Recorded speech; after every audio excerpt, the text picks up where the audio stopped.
You're listening to Coffee Break Flight Instruction by MzeroA.com. Flight train tips in 15 minutes or less.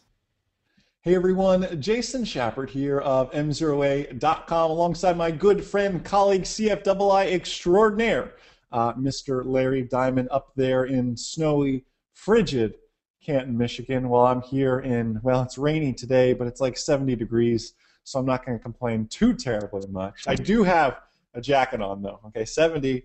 Again, below 65, they call the National Guard. So anyways, guys, you're listening to Coffee Break Flight Instruction. Flight train tips in 15 minutes or less. Let me start that timer to keep us honest. Uncle Larry is going to lead us in today's topic about what to bring to your private pilot check ride or your instrument pilot check ride. Both sides of the spectrum. Uncle Larry, take it away. Okay, so I get everything all kind of set up the day in advance. And so the first thing I do is I always have my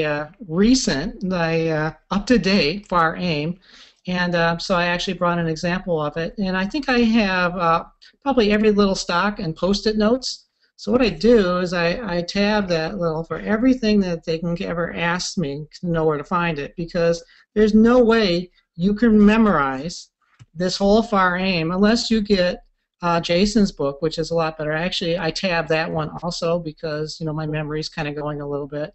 So I have that book with me also. The other thing, you want everything has got to be current. You want your AFD with you. You want to make sure all your sectionals are okay. And then when you go on your simulated cross country, I also have the students pull at least an IFR chart that is going to be like a VOR approach or an ILS approach. It's got all like the little frequencies in there, and they really do like that a lot. Then the second thing that I do is this is really very, very important when you first meet your examiner. You want to be as organized as you possibly can before that. So what I do is I actually pulled mine that I took from my CFII. Just take any kind of folder you want, and inside of it you're going to have, of course, your check, because that's what makes airplanes fly, money. And you have your knowledge test in there, and also what I do is I give my students some of the examples of the questions that I asked them. I pull it off of the internet, which I didn't have when I took mine. Example questions in the areas that maybe they were deficient in, make sure they have that. And so I put that all in a little folder for them and set that up in my little mock oral check ride. Besides going over everything in Jason's book. I mean, that book is created a 100% pass rate, at least for all my students, and I highly recommend it to everybody in Ann Arbor, so they get that too. So that's an automatic pass, at least in my book. Then I start tabbing other things. I went the day before, and I tabbed all the maintenance logs and the flight logs to make sure all the inspections are okie dokie, and I take that with it. I make at least 3 copies of them of Jason's, what I call Jason's wind chart. Also, on their cross country, I want to make sure that they pull all the weather, and I actually have them printed out on duats. And then I also say, okay, I want you to also have at least 3 alternates. I go a little bit more than just 1 and 3. I said, okay, so if you get weather here, where are you going to go?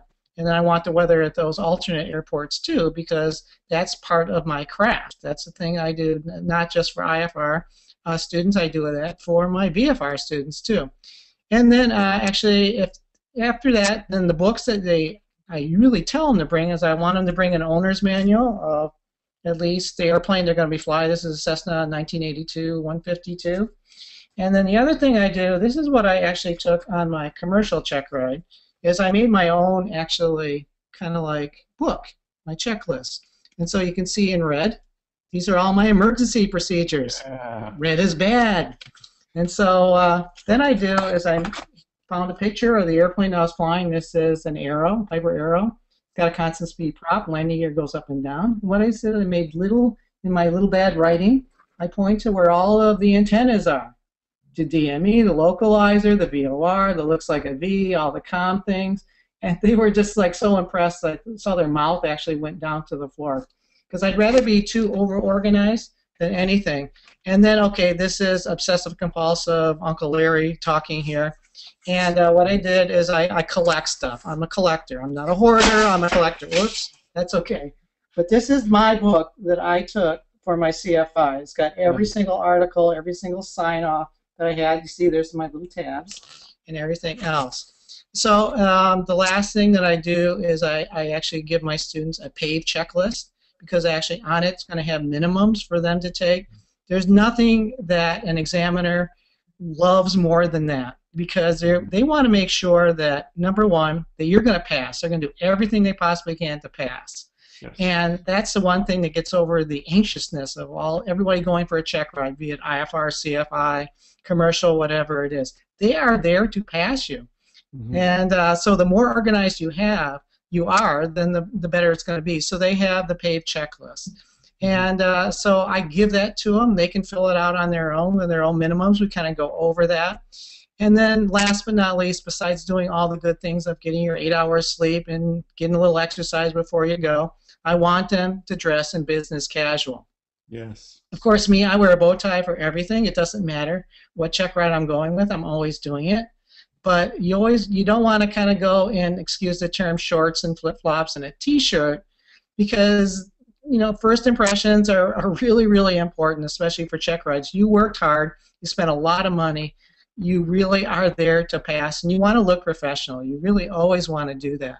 And so, the best advice that I can give is a successful check ride is going to happen. They want you to be successful. They're just there. Actually, you're their first passenger. This is going to be your first flight as a private pilot, a commercial pilot, an instrument pilot, a CFI, whatever it is. That's your first student. So you kind of look at it that way. I always look at them as like my favorite uncle I'm taking for a ride. They're going to ask you a lot of questions. It's going to probably break the sterile cockpit passenger briefing, but they're there to really kind of make sure that you're going to be a safe, effective pilot, and you go over and above that. They're going to say, well, this is some guy I really, really want to have as a private pilot. Mm-hmm. For sure. That's great, Larry. And again, online ground school members are kind of spoiled. I have that whole check ride blueprint that kind of outlines a lot of this out that Larry talked about, covers everything from how to dress to what to bring. I used to get picked on at my flight school because when I had a check ride, I had 2 big milk crates of books. And I would come in and I would set them down on there and set the other one over here and spread out all my books. And it wasn't like a macho, hey, I know all this stuff sort of thing. It was more so, hey, I'm prepared. And I don't know everything, but if you ask me a question, I don't know it, I know where to find it in any one of these books. If you have a question about this, I'm going to go here. If you ask a question about this, I'm going to go here. If I need to look it up and if the examiner allows you to look that sort of stuff up. You cannot emphasize over-preparing. Some people may think you're neurotic. Oh, what's this guy doing? Drawing out every antenna that's on the, on his aircraft. But you know what? That might just be the extra feather in your cap that really makes your check ride effectively a little bit of an easier one. The 2 things I like to say make a nice, easy check ride. Of course, study and everything else, but show up for that check ride with a really great score on that written test, and show up for that check ride dressed, ready, prepared, and super, super organized. You've got to remember, put yourself in the examiner's shoes. When that examiner signs you off, you become their responsibility. So they want to know, is this person going to make safe, smart decisions? Because they're going to become my responsibility. They don't want to fail you, but they don't want a lot of liability flying around out there either. So you've got to prove that you're organized, go the extra mile, and you're super prepared. Larry offered some great tips to do that. So I really, really appreciate that, Larry. So, and guys, you're already doing a great job preparing it by listening to this.